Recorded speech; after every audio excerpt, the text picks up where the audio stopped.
War. Since the early days of mankind, war has ravaged across the globe. In the name of good or evil, to attack or defend, war has created empires and destroyed nations. Since the time of Alexander the Great, results on the battlefield had much to do with the great generals who led their armies to victory or followed them into exile. A great military mind was able to see an opportunity where others saw only a lost cause. A great general was able to develop a plan of attack that could outwit an opponent or respond to an offensive action with speed and agility. In the 20th century came the greatest war the world had ever known. A war between many nations that pitted modern armor, aircraft, and weaponry on a scale unimaginable by the armies of old. World War II. In this war, many were called to greatness. Leaders emerged from small country towns and large urban areas. No nation was more blessed with military leaders than the United States of America. Generals who rose from the ranks to lead their troops to battle. Men who were born to greatness, and men who had greatness thrust upon them. This is their story. The famous generals of World War II. They were legends in their own time and remain so today. Their lives were an inspiration, and their deeds the stuff of history. Here now is the story of General Joseph W. Stilwell. Joseph W. Stilwell had already spent many years in the service of his country when he was called upon to go through an ordeal that was both physically and mentally exhausting. But he carried on, where younger and seemingly stronger men fell by the wayside. Although his bluntness of speech earned him the nickname of Vinegar Joe, to the millions of men who served under him, he was the kindest and most modest man who ever lived. To all of them, he was, and in memory still remains, Uncle Joe. Joseph Stilwell was born in March of 1883 in Palatka, Florida. His childhood and early youth, however, were to be spent in Yonkers, New York. Even in earliest years, in appearance and in character, he was typically American, and so the decision to send Joe Stilwell to the military academy at West Point.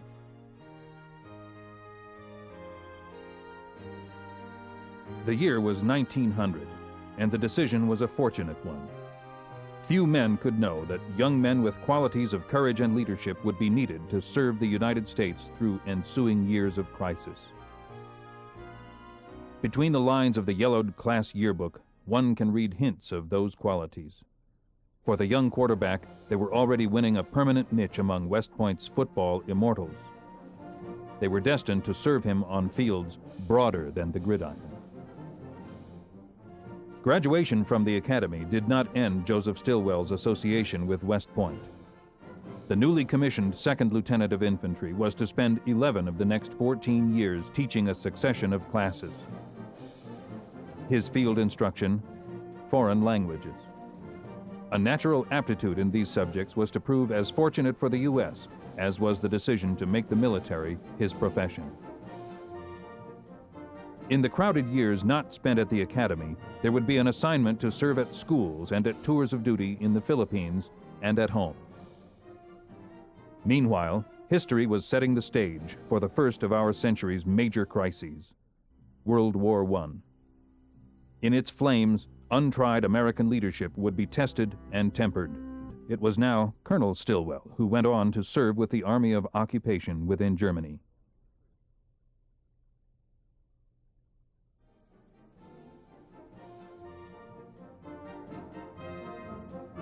There he remained until July of 1919. By now, the enthusiastic scenes welcoming American troops back to civilian life were past history. For a returned professional soldier, there would be no termination of service. In full recognition of his talent for language, Joseph Stilwell's next assignment of duty was to take him to Beijing, there to study and attain fluency in the many Chinese dialects.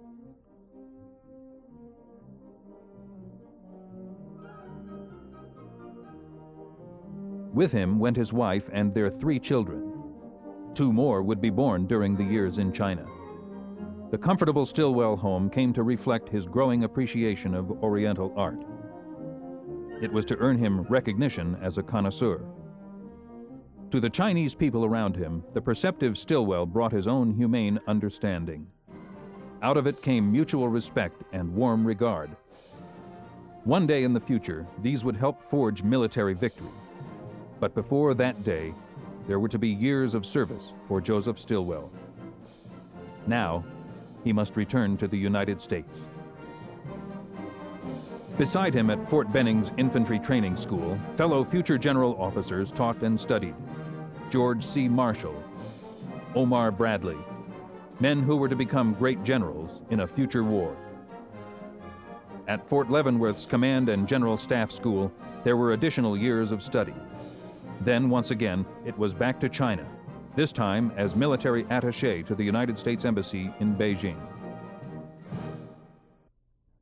Here he remained as the clash of conflicting interests between Japan and the awakening giant China led inevitably to incident, and incident to all-out war.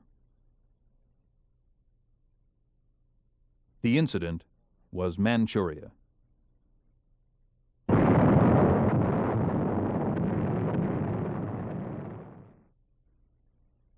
The military machine of the Japanese required no organizing, for the military clique which then held power had long anticipated this day.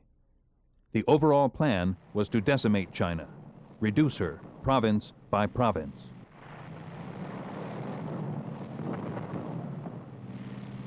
Japan's modern air force would meanwhile be destroying China's sources of power to resist. The Chinese proved no defense against the perfected military efficiency of the Japanese.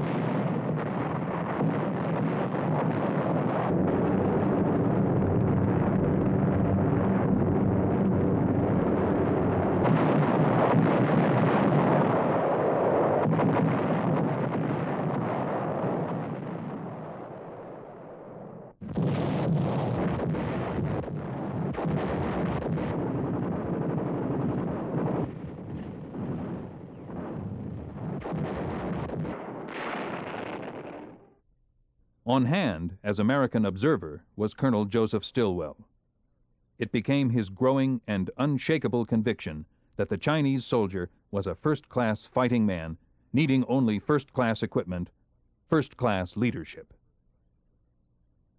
Chiang Kai-shek, at that time thought to be the one leader able to preserve Chinese unity, was by now forced to withdraw to the interior city of Chongqing. From here, he sought endlessly to enlist the aid of other nations.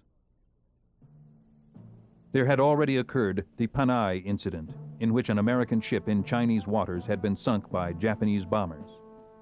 This had crystallized the American sentiment that had long inclined to sympathy for China.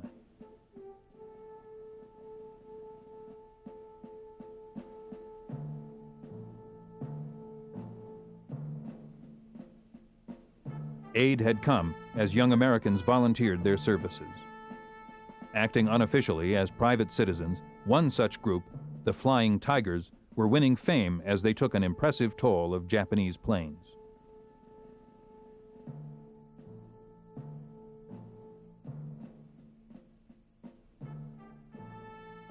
As China's armies engaged in their unequaled struggle, arms and equipment were now made available. To cut off these sources of material aid, Japan systematically occupied or blockaded one after another of China's port cities. In effect, Japan built a wall around China. Deprived of needed supply from without, a weakened China would be vulnerable to the heavy blows of the invading forces.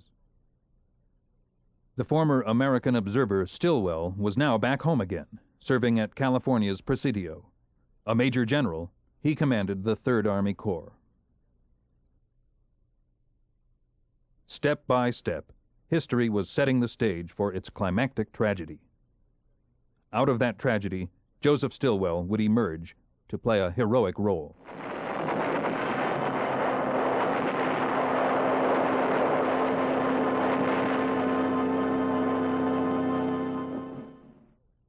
From a country stunned by disaster General Stilwell was sent to China, there to serve as chief of Generalissimo Chiang Kai-shek's Allied staff, and with a small American staff to take nominal command of China's 5th and 6th Armies.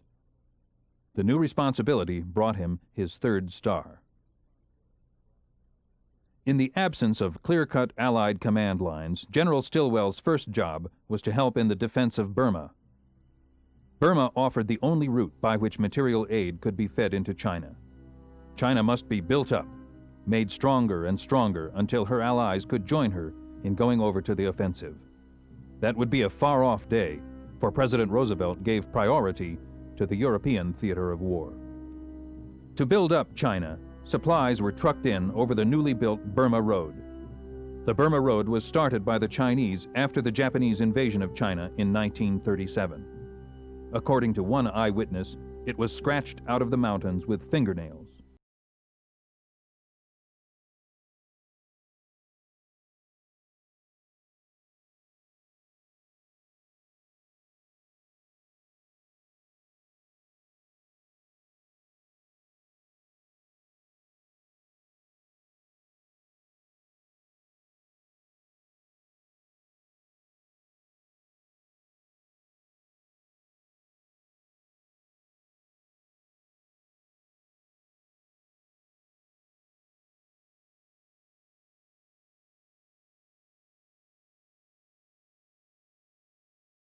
By caravans of guns and fuel, ammunition and food across the land bridge of Burma to China. To keep that country alive in its struggle with Japan, just as Russia had been kept alive in its battle against Germany by the land bridge of Iran. The Nazis tried to destroy that lifeline, but it was saved by the British victory at El Alamein and by the Russians at Stalingrad. China was not as fortunate. 1 month after Pearl Harbor, the Japanese struck at the land bridge of Burma. A defeated China would mean India invaded, and increased pressure on General MacArthur and Admiral Nimitz in the Pacific. The invasion started in January 1942. Both on the ground and in the air, the Japanese had overwhelming superiority.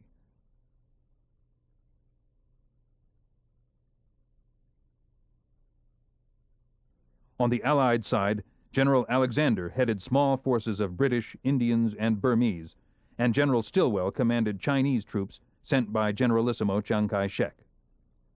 The Japanese sought to cut off China's supply line from Rangoon to Mandalay and then to the Burma Road, running from Lashio to Kunming.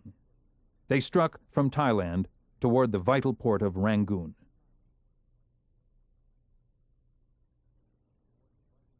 General Claire Chennault and his American volunteer group of Flying Tigers, together with small units of the RAF, helped to ward off the offensive.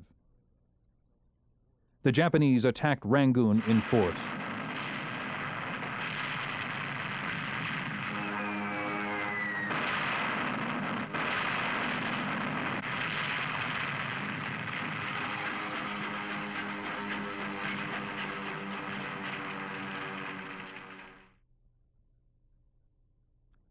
Rangoon fell.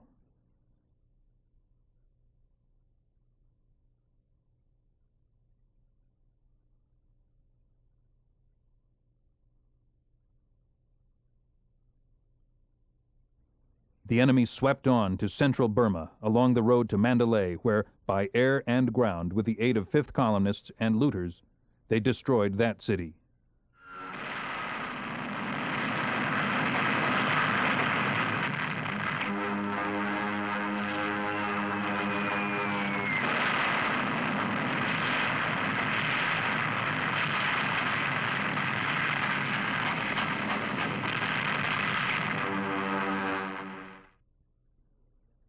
The Burma which was to know Stilwell's exploits had become a battle scene.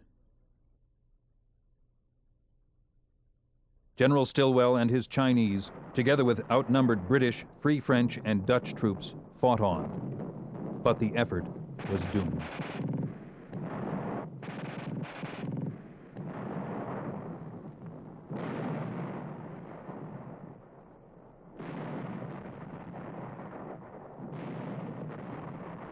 The Japanese steamroller pushed on. It had administered humiliating defeats to the Allies in the Pacific and elsewhere in Southeast Asia. It had taken over thousands of square miles, together with peoples and resources. Now it rolled across Burma.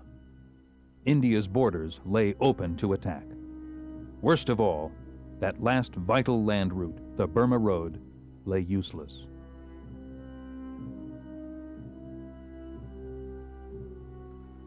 Once again, the old lesson must be learned. Courage alone is not enough.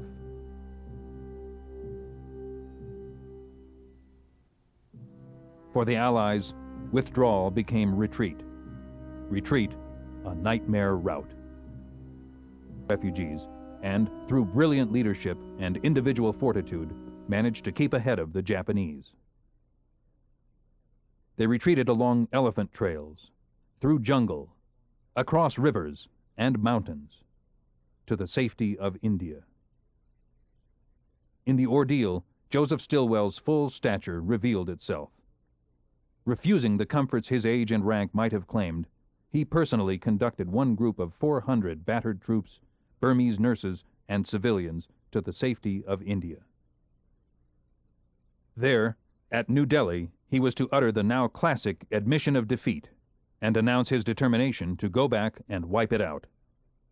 There was the honesty, the directness, the tough moral fiber that characterized the man. I claim we got a hell of a beating.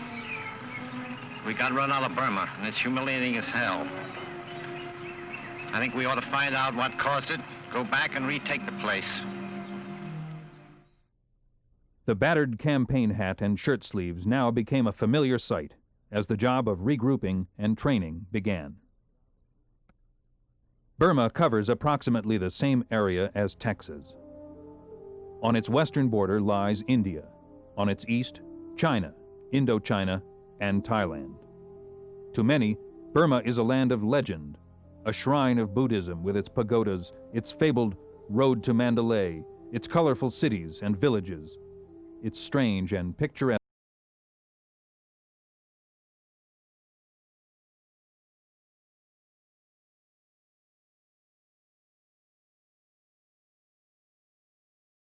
were to fight there. Burma is a land of perpetual struggle against nature, with jungles so thick that whole armies can pass within a short distance of one another without detection. Wide and turbulent rivers that are almost impassable. Mountain barriers reaching their greatest height in the Himalayas, highest range in the world. It's a land of extreme climate, intense cold, heat, and monsoons. Rain as great as anywhere on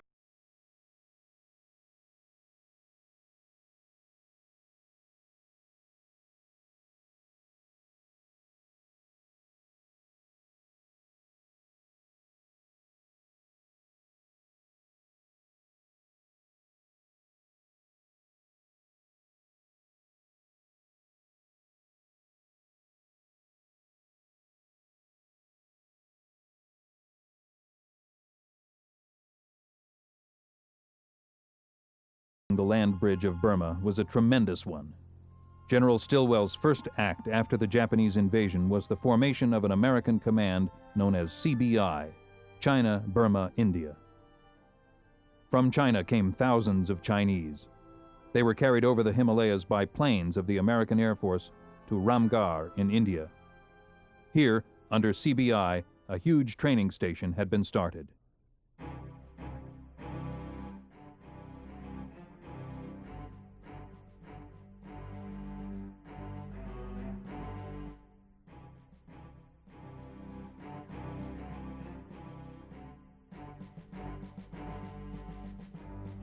On the British side, the Commander-in-Chief of India Command was Field Marshal Sir Archibald Wynne, later to become Viceroy and to be succeeded in his military leadership by General Sir Claude Auchinleck. On the shoulders of these men fell the responsibility of raising and training huge armies for the defense of India.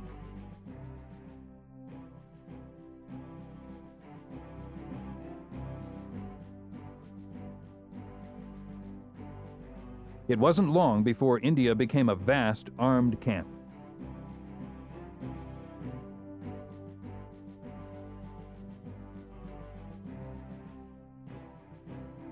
From the independent kingdom of Nepal came the Gurkhas. From the Naga Hills, Naga headhunters joined forces with the Allies. From East Africa and West Africa came more troops. From Burma came the Burma Rifles, and from the Chin Hills, Chin and Kachin tribesmen. Scots, Irish, English, Welsh, Australian, New Zealander, Indian, Gurkha, Burmese, African, Chinese, American. Never was there such a diverse army. In the meantime, in China, roads packed with refugees gave evidence of the terrific struggle against the Japanese advance.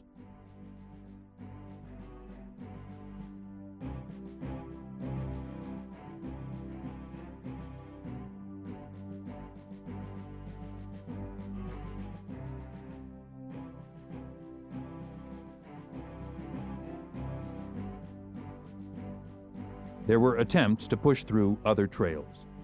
Mule packs were driven over the Himalayas to China at freezing altitudes. But the cargo they could carry was pitifully small, and the time it took incredibly long.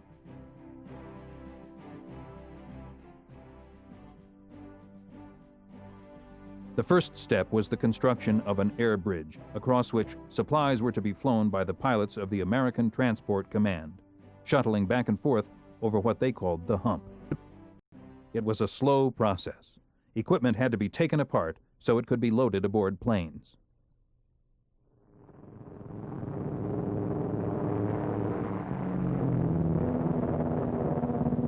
It was flown across Burma, over the Himalayas, to Kunming in China.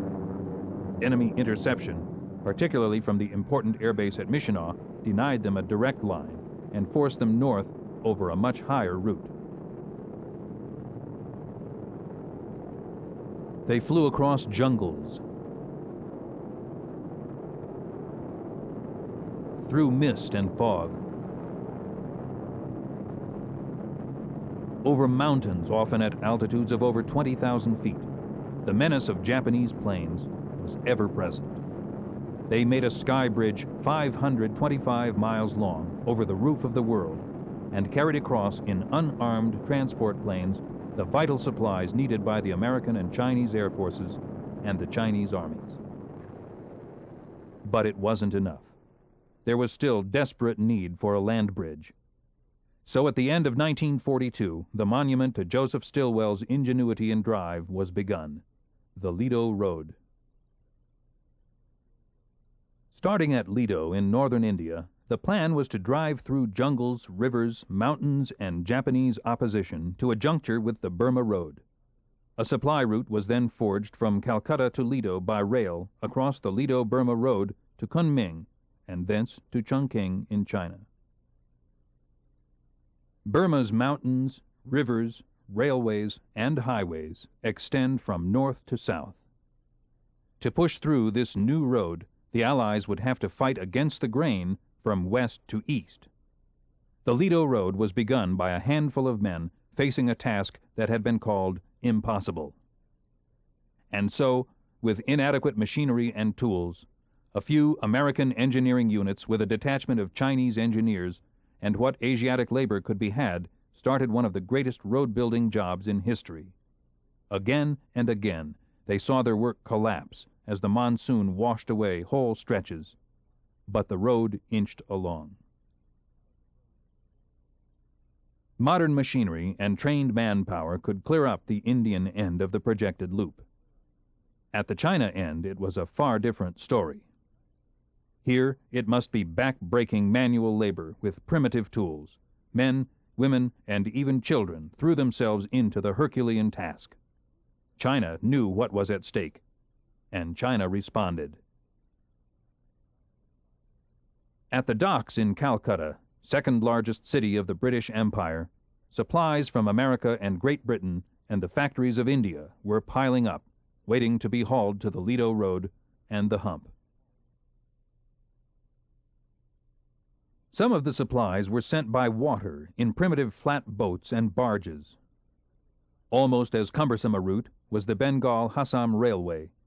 It took a circuitous road, making long detours to outlying tea plantations, switching 3 times to different gauge rails over a roadbed that had to be constantly repaired as a result of the monsoon. The fastest method was by cargo plane from Calcutta, but as yet there were too few planes available for this purpose. During this time, there was a secret expedition that came to light when a small group of worn and haggard men emerged from the Burmese jungle.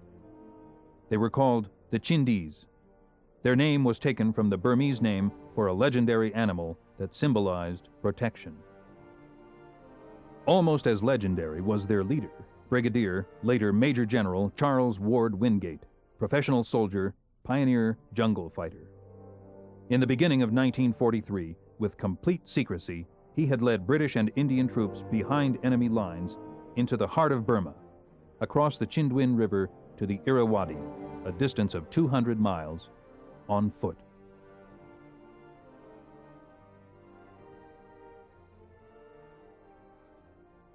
About this time, the first Quebec Conference took place between Roosevelt, Churchill, and the American and British Chiefs of Staff.